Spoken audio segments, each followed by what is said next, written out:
مرگی کا علاج، سب سے پہلے یہ سمجھ لیں کہ مرگی دو طرح کی ہے، ایک جناتی مرگی اور دوسرا عضوی مرگی، میڈیکلی مرگی۔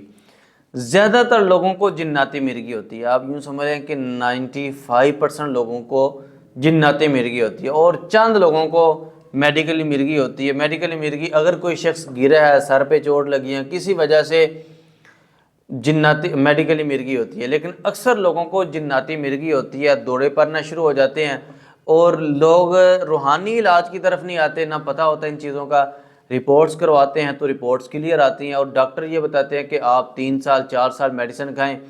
پھر جب 4-5 سال میڈیسن کھاتے ہیں مسلسل، اس میڈیسن سے اور زیادہ بیماری کا اضافہ بھی ہوتا ہے، اور اسی طرح بعض اوقات مسلسل لوگ میڈیسن کھاتے رہتے ہیں۔ میرے پاس ایک ایسا پیشنٹ آیا جو تقریباً 30 سال سے مرگی کی میڈیسن کھا رہا تھا۔ جب ہم نے اس کا علاج شروع کیا تو ہمیں پتہ چلا کہ اس کو جناتی مرگی ہے۔ پھر ہم نے اللہ کی رحمت سے جب اس کا روحانی علاج کیا اور میڈیسن بھی اس نے چھوڑ دی کھانا، اللہ رب العالمین نے اس کو مکمل شفا دے دی۔ اور اسی طرح ایک وہ شخص جو تقریباً 10-12 سال سے میڈیسن کھا رہا تھا اور ڈاکٹر یہی بتاتے تھے کہ آپ کو مرگی ہے، لیکن رپورٹس کلیئر تھی۔ سب سے پہلے یہ دیکھنا چاہیے کہ رپورٹس میں بیماری آ رہی ہے کہ نہیں آ رہی۔ اگر رپورٹس میں بیماری نہیں آ رہی تو پھر اس کا مطلب یہ ہے کہ یہ بیماری نہیں ہے، یہ جو بیماری لگی ہے یہ جناتی بیماری ہے، جادو کی وجہ سے یہ بیماری لگی ہے، تو پھر اس کے ساتھ ساتھ روحانی علاج کروانا چاہیے۔ وہ شخص 10-12 سال سے میڈیسن کھا رہا تھا ہیپی وال، لیکن جب ہم نے اس کا علاج شروع کیا تو ہمیں پتہ چلا کہ اس کو جو دورے پڑتے ہیں وہ جنات کی وجہ سے دورے پڑتے ہیں۔ پھر جب ہم نے مسلسل اس کا علاج کیا تو اللہ رب العالمین نے اس کو شفا دے دی۔ تو اس لیے سب سے پہلے جب بھی کوئی مسئلہ ہو اس چیز کی طرف آئیں کہ آپ کے ساتھ جو بیماری ہے وہ شیطانی بیماری ہے یا کہ روحانی بیماری ہے۔ ایک سمپل فارمولہ یہ ہے، آپ رقیہ سنیں یوٹیوب سے، رقیہ سنتے ہوئے اگر آپ کے سر پہ وزن پڑتا ہے، کندھوں پہ وزن پڑتا ہے، آنکھوں سے پانی نکلتا ہے یا ڈرونے خواب آتے ہیں، تو اس کا مطلب یہ ہے کہ آپ کے ساتھ جو بیماری ہے یہ شیطانی بیماری ہے۔ پھر آپ اس کا علاج کروائیں۔ جس طرح وہ عورت اللہ کے نبی علیہ الصلوۃ والسلام کے پاس آئی، اللہ کے نبی مجھے دورے پڑتے ہیں، اور اس عورت کو جناتی دورے پڑتے تھے۔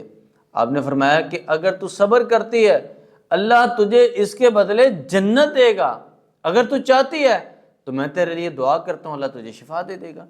وہ عورت چلی گئی، اللہ کے نبی مجھے جنت ہی چاہیے۔ چند قدم کے بعد واپس آئی، اللہ کے نبی میں صبر کروں گی لیکن اتنی دعا میرے لیے کر دیں کہ جب مجھے دورہ پڑے مرگی کا اللہ میرے پردے کی حفاظت کرے۔ اللہ کے رسول صلی اللہ علیہ وسلم نے دعا فرما دی۔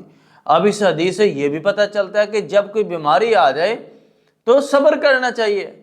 بڑا مسئلہ یہ ہے کہ ہم لوگ صبر نہیں کرتے۔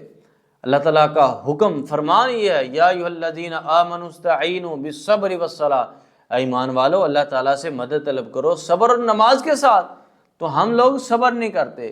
صبر کریں اور اللہ تعالیٰ سے مدد طلب کریں، اللہ آپ کی بیماری کو ختم کر دے گا، اللہ آپ کی پریشانی کو ختم کر دے گا۔ اللہ تعالیٰ سے اچھا ہی مانگیں اور اچھا ہی سوچیں۔ بعض لوگ چند دن جب علاج کرواتے ہیں شفا نہیں ملتی تو فوراً مایوس ہو جاتے ہیں، اور بعض اوقات وہ غلط کام، غلط حرکات، جادوگروں کے پاس کفر کر بیٹھتے ہیں، عیسائی لوگوں کے پاس چلے جاتے ہیں۔ وہ یہ سمجھتے ہیں کہ ہمارا علاج قرآن مجید میں نہیں ہے۔ اللہ تعالیٰ معاف فرمائے، ایک مذہبی گھرانے میں میرا جانا ہوا تو وہ لوگ کہہ رہے تھے کہ قاری صاحب یہ جو بیماریاں ہیں ان کا علاج قرآن میں نہیں ہے، ان کا علاج اگر جادو کالا جادو ہے تو کالے جادو سے اس کا علاج ہوگا، سفلی جادو ہے تو سفلی جادو سے ہی اس کا علاج ہوگا، اور اس کا جو علاج ہے وہ تو عیسائیوں کے پاس ہے۔ میں نے کہا نعوذ باللہ، اللہ تعالیٰ ہمیں معاف کرے۔ جب انسان گمراہ ہونے پہ آتا ہے تو وہ پھر ایسے جملے بولتا ہے۔ کون سی ایسی بیماری ہے جس کا علاج قرآن مجید میں نہیں ہے؟ ہر بیماری کا علاج قرآن مجید میں ہے۔ اللہ تعالیٰ شفا دینے والا ہے، آپ یقین کے ساتھ علاج کروائیں۔ بعض اوقات بیماریاں بہت شدید ہوتی ہیں، ان کے اوپر ٹائم لگتا ہے، لیکن جب مسلسل علاج کیا جاتا ہے تو اللہ کی رحمت سے یہ تمام بیماریاں ختم ہو جاتی ہیں۔ تو اس لیے اگر آپ کے ساتھ یا آپ کی فیملیز میں کوئی ایسا شخص ہے جس کے ساتھ مرگی کا مسئلہ ہے، دورے پڑتے ہیں مرگی کے، تو اس کا روحانی علاج کروائیں، اور جس وقت اس کو دورہ پڑے اس کو زمین پہ لٹا دیں، چھوڑ دیں اس کے ہاتھ پاؤں، اور اس کے دائیں کان کے پاس سورۃ الفاتحہ پڑھنا شروع کر دیں، اذانیں دیں 7 مرتبہ، اور 7 مرتبہ آیت الکرسی، یہ 3 چیزیں پڑھیں۔ انشاءاللہ اس کا دورہ ختم ہو جائے گا، اور پھر اس کے ساتھ ساتھ اس کا روحانی علاج کروانے سے اللہ اس کو مکمل شفا دے گا۔